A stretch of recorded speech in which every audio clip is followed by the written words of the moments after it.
Mr. Chair and members of the board, good morning. Thank you for having me.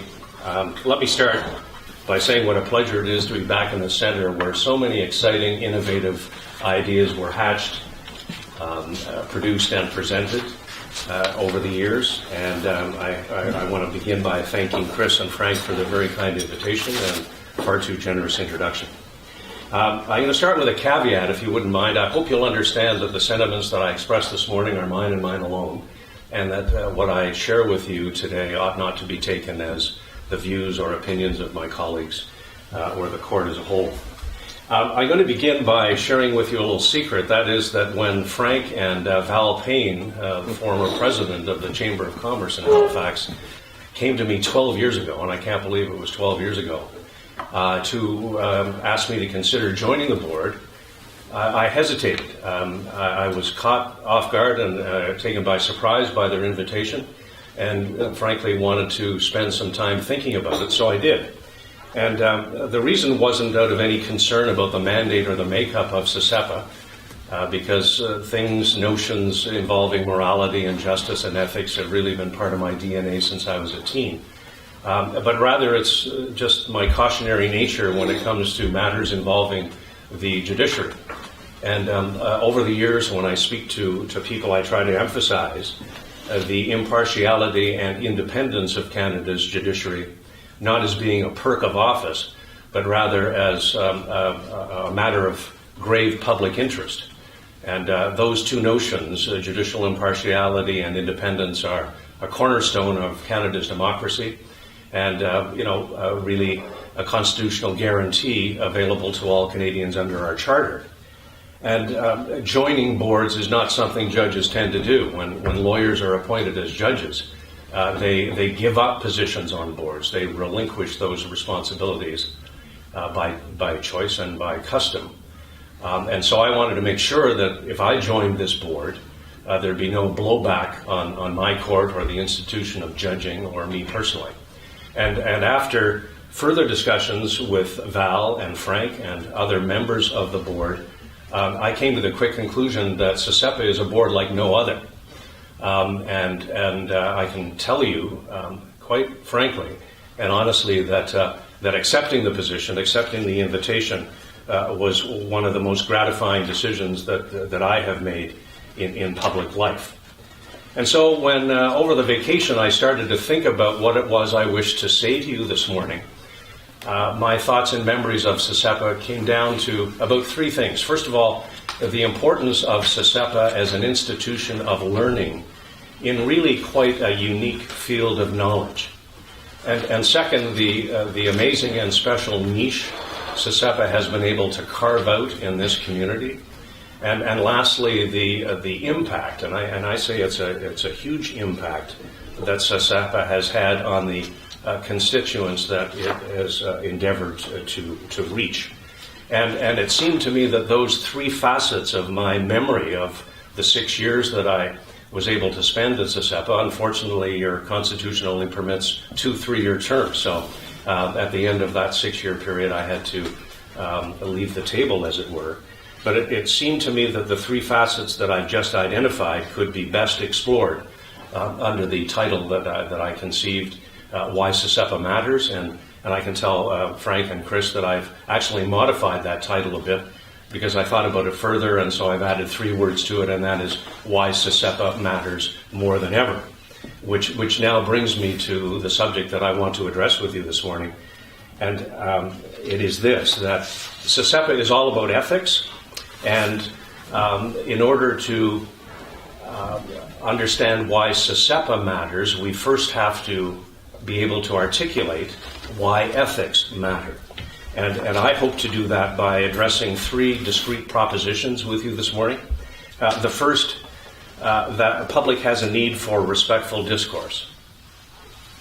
The second proposition is the public has a need for human contact. And the third assertion I'm going to try to advance is that the public has a need for CCEPA's exemplar. And I hope that in my remarks I will challenge you to think about ethics perhaps somewhat differently, and when you leave this room and go back to your everyday lives, take time to reflect upon how behaving ethically can make a real difference in our everyday lives. So, to set the stage for my assertion of those three propositions, I want to briefly discuss on what I view ethics to be.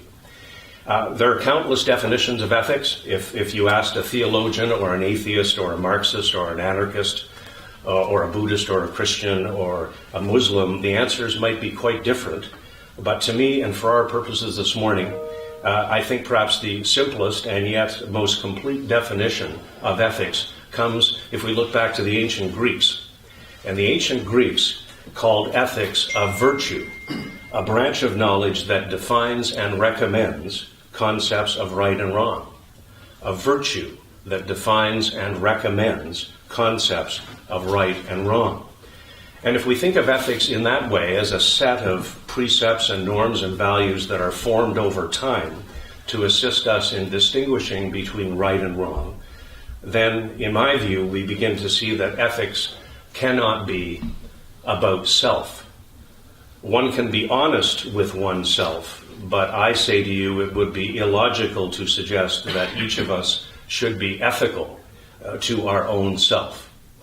So the point I'm trying to make is that ethics can relate and should relate to the duality, the connection between people and groups. And ethics must therefore be a quality, a characteristic, a function of our existence with others. And that's the springboard or lens through which I would like to begin our discussion surrounding ethics this morning. Another proposition I want to put to you is that choosing to get along is a conscious choice. As human beings, we have the power of choice and the intellectual capacity to ask ourselves, do we wish to coexist, to get along, to enjoy a relationship with others? And if the answer to my question is yes, then I say that a knowledge of ethics, a striving to be ethical, is a sure way to achieve that objective. Let's consider the alternative. What would our neighborhoods, communities, and cities look like if its citizens did not practice ethical behavior and did not adhere to the view that being ethical was beneficial to the individual self as well as to the greater good? Just imagining such a society without rules, where supremacy and survival became the preserve of the fittest and the mightiest, conjures up images from William Golding's book, The Lord of the Flies, or George Miller's film, Mad Max. And so to save ourselves from that kind of brutality, nihilism, and anarchy, we rely upon ethical principles in the hope that they will enhance and control the way in which human beings deal with one another. So the theory I have just advanced offers a useful segue, I think, into the traditions that I say prevail in our own country. Because in my own admittedly partisan opinion, we would be hard-pressed to find a better example than the types of ethical behaviors we see displayed more often than not within our nation. Canada is many things to many people, but I think most would agree that one of the things that defines us as a nation is our respect for others. We can see this reflected in our daily encounters. Canadians are often made fun of for being so polite. We seem to stand out on account of our good manners. We tend to look at others in the eye when speaking to them. We extend a friendly smile or a greeting when encountering people on the street. We offer kindness to strangers. We are known for our tolerance and our acceptance of differing attitudes and beliefs. I would argue that all of those qualities are features of one's ethics. And perhaps someday a CCEPA scholar will explore the notion as to whether there might be something or such a thing as Canadian ethics. Now, whatever our moral upbringing at the feet of our parents or our friends or our favorite teachers, whatever faith we have or lack of faith we have, we all know the words of the Golden Rule. Do unto others as you would have them do unto you. And while some of the words may change, the common thread of what has been called a primary law of reciprocity, or a maxim of altruism, is the principle that one ought to treat others as one would wish to be treated. And I say just as importantly that to do so is a good thing, a salutary objective both for personal and collective reasons. It benefits the individual as well as the group. Harmony is achieved. And may I suggest to you that this simple maxim is the very essence of what ethics means, from which I say all other ethical principles have sprung. Now, quite apart from the altruistic, reciprocal benefits achieved by treating our neighbors as we would wish to be treated ourselves, there's a very strong business case to be made for insisting upon ethical behavior, promoting a community or a forum where rules, customs, principles, values, or norms are respected and, when necessary, will be enforced. And let me illustrate that point by sharing an example in the world in which I work. I'm privileged to serve on the Board of Governors of the National Judicial Institute, or the NJI as it's called, chaired by the Right Honourable Beverly McLaughlin, Chief Justice of Canada.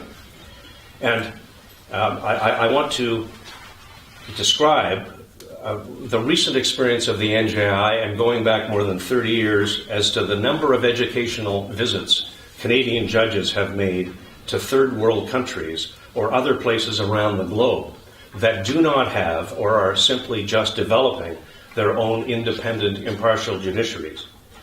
Such initiatives have arisen because the governments of those countries have reached out to Canada for assistance and enlightenment as to how we do things. Money and successful commerce have been a driving catalyst. And why is that? Because when contracts are breached or undertakings ignored, commerce is interrupted at considerable cost to all of the parties. The parties want their disputes decided in an impartial, by an independent and impartial decision maker in a way that is quick, that is fair and final, so that commerce can be restored and profit-making resumed. And the high regard generally accorded Canada's judiciary internationally, coupled with the leadership role it has taken in international organizations, helps explain why so many countries look to Canada as setting the standard by which they wish to have their domestic and international disputes resolved. And that success is reflected in the long list of judiciaries Canada has helped establish in Europe, the Far East, and South America over the last 30 years. So, having provided that context by offering my perspectives concerning the meaning and practical application of ethics, let's return to those three propositions that I identified at the outset, because I say that each one of them will serve as a reason or an answer to the question I posed at the outset, why CCEPA matters more than ever. The first assertion is the public has a need for respectful discourse. Everybody in this room this morning is familiar with the expression dissing somebody, as in, did you happen to catch Samantha Bee's full frontal last week where she was really dissing the president-elect? Or at last year's Oscars, everybody was dissing the Academy over the absence of any nominations of African-American directors and actors. And in this era of dissing, we often seem to find ourselves in an environment populated by people who are either dissing or being dissed. And I might suggest that this street jargon has strangely contributed to a whole list of adjectives of people who feel ignored or marginalized. Just look around you and see how many people describe themselves as disengaged, disillusioned, disaffected, disappointed, disconnected, or disenfranchised. And I say that CCEPA offers an antidote to that malaise. And to support my first argument, I want to emphasize the word affairs in the centre's name. Canadian Centre for Ethics in Public Affairs. Here I use the word affairs in the broad sense of dealings, relationships, connections, interactions between groups and people. To me, discourse, the act of connecting, is essential to human understanding. If we're going to get along with our neighbor, whether that neighbor is down the street or halfway around the globe, we must strive to understand that neighbor. And by that I mean their culture, their language, their faith or lack thereof, their beliefs, their fears, their hopes, and their dreams. Without seeking to be informed, we cannot understand. And if we cannot understand, then any meaningful, respectful dialogue will continue to elude us. Teaching ethics, being ethical in our affairs with other people, and providing an arena, a forum where difficult, sometimes uncomfortable topics can be debated and discussed, are to me the principal objectives that led to CCEPA's creation. I turn now to my second assertion, the public has a need for human contact. To support this argument, I want to emphasize the word public in CCEPA's name, Canadian Centre for Ethics in Public Affairs. Shall we begin by considering the impact the internet has had on our lives? Personally, I'm troubled that in the zeal to stay connected, a great many people in our communities have become disconnected. Many aspects of daily human contact and dialogue have been lost. Sadly, the way we spell or speak or express ourselves in meaningful sentences and paragraphs has been affected.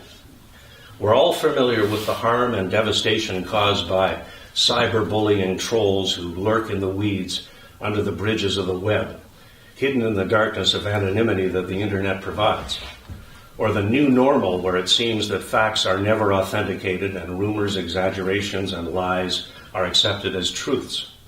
Or where freedom is now often defined as the right of everybody to know everything. Or where certain individuals think that they have been given a license to say things to or about other people that they would never dream of saying to their face. And with what result? How has your definition of or claim to personal privacy changed? Or that of your neighbor? In certain communities, I think this has taken on close to crisis proportions. Instead of neighbors chatting in the checkout line on a Saturday or over a backyard fence, when I drive through communities, many of the streets seem deserted. We've grown accustomed to silence, blissfully unaware that the sounds of dogs barking or children playing outdoors is missing. I see a danger in us becoming a community of strangers who stay alone in their rooms, friending other people whom they will likely never meet. And by their self-imposed high-tech exile, they deny themselves the pleasure of joining a club, or a team, or a group where actual human contact would be achieved. And one of the things CCEPA has done so very well is to manage to change the channel on that kind of behavior. CCEPA answers the public's need for respectful discourse by providing a safe environment where that can be achieved, so that new ideas are formed, shared, and cultivated, not in clipped bites or words without vowels where the speaker's identities are kept secret, but where opinions can be expressed and exposed and tested in the light of day. And those of us who've had the chance to enjoy the surroundings of Halifax's new spectacular public library can applaud the city's positive response to a cry for more creative public places that will serve to promote interaction, thoughtful reflection, and meaningful dialogue. And to its credit, CCEPA has wisely used that space to attract a broadly diverse audience of people who feel safe there. And that reminds me of an example that Frank may recall, that when we were beginning our discussions and planning programs back in 2005 and 6, we had one of the first large presentations at Dalhousie Law School. Professor President Bill will remember the rooms on the first floor that open up into a half an amphitheater and quite a large space. And we drew a lot of people to the subject we were discussing that evening, but I won't ever forget the gentleman who went to the mic and said that we ought to consider where we convene those discussions and conferences, because for him and the people with him, Dalhousie Law School was a very intimidating place. It was hard to get to by bus in the evening, and he didn't like the space. And I had missed that cue entirely. For me, I had learned to be a lawyer at Dalhousie Law School. For me, it was not an intimidating space, but I forgot about the other citizens who came there. And so I applaud the city for doing what it did in things like the library. And kudos to CCEPA for drawing upon that and relying upon it as a comfortable, safe space. Which now takes me to the third assertion in my list of three, and that is the public has a need for CCEPA's exemplar. CCEPA is very good at what it does. It has staked out an important niche in this community. It understands and embraces its mandate. And by combining creativity, innovation, networking, and serious effort, it has earned a prominent place in what is fast becoming a national conversation about ethics in public affairs. You should be justly proud of those achievements. You've made considerable gains in improving the breadth and depth of your programming by the stature and variety of your speakers. And all of this has extended your reach and expanded your audience, both in Nova Scotia and across the country. It's an institution where Our knowledge and understanding of ethics can be explored by academic scholars, where our capacity and ability to behave ethically in our dealings with others can be enhanced, and where difficult, sometimes uncomfortable topics can be debated and exposed in an open, public, and safe environment. Never be afraid to present subjects that are controversial. Challenge the status quo. Be provocative. Why? Because those experiences force people to question their own beliefs. That's what makes us wiser, more open to new ideas, and more confident of our skills and knowledge as a global citizen. Be respectful, of course, but also be courageous and be daring. Do not be afraid to poke, to challenge, to ask questions that may irritate or get up the nose of people. Always ensure that all sides of the debate are represented and have time to be heard. Always ensure that speakers are diverse, thoughtful, passionate, and well-informed. Always insist that the tone and level of debate is controlled and respectful of the audience and the other presenters. Be sure your board membership looks like the community that you serve. Continue to recruit directors who are thinkers and are visionaries and articulate leaders within the community. And see that the scholarly, innovative, diverse, timely, and trend-setting nature of your programs is reflected in your board, your senior management team, and the symbols you adopt when speaking proudly of the wonderful things that CCEPA has been able to achieve since its creation. And so I've come back really to the place where I began. I hope that I was able to persuade you that my 3 propositions are true, and to make the case to you, the jury, as to why I say CCEPA matters now more than ever. And I hope the thoughts that I have shared with you this morning will encourage you to all become strong ambassadors for CCEPA and ensure that it continues to be seen as a center of excellence, a nimble, important, and creative force within the community. Thank you for your attention.